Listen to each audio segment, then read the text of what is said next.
বৈষম্যহীন বাংলাদেশ চাই, যেখানে কোটা কেন, কোনো ধরনের বৈষম্য থাকবে না, বাক স্বাধীনতা থাকবে, জবাবদিহি করার জায়গা থাকবে, সরকার এবং জনগণের মধ্যে দূরত্ব থাকবে না, জনগণ তার যা দরকার। এবং আরেকটা খুব ইম্পর্টেন্ট বিষয়, আমার মনে হয় প্রত্যেকটা জেলায় যদি একটা কমপ্লেইন বক্স থাকে খুব ভালো হয়। সবাই যদি লিখে লিখে একটা কমপ্লেইন, তার জেলা ভিত্তিক সেই কমপ্লেইনগুলো প্রত্যেক মাসে সরকার পড়বে, যে এইখানে কি সবাই লিখিত আকারে সেই কমপ্লেইন বক্সে সেই কমপ্লেইনগুলো বলতে পারবে। এটা সবচেয়ে ভালো হয়, জবাবদিহিতার জায়গা, প্রশ্ন করার জায়গা। এরকম বাংলাদেশ দেখতে চাই। কেউ কেউ বলছে রাষ্ট্র সংস্কারের পরে অভিনয় শিল্পী সংঘ সংস্কার করা উচিত, কারণ তারা একটা বিবৃতি দিয়ে তোপের মুখে পড়েছে। এটা নিয়ে কি বলবেন আপনি যদি শিল্পী সদস্য?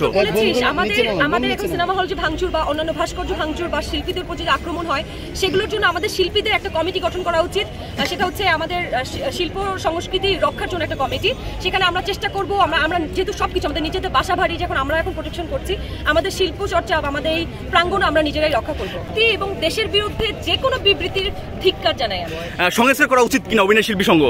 আমি তো শুনেছি অবশ্যই এটা নিয়ে অনেকেই কথা বলছে এবং অনেকেই নতুন করে নির্বাচন হওয়া উচিত। আপনার মতামত কি? আমি তো বলবো অবশ্যই যারা দেশ নিয়ে ভাবে, দেশের মানুষকে নিয়ে ভাবে, সংস্কৃতি নিয়ে ভাবে, তাদের কি যোগ্য জায়গায় আসা উচিত।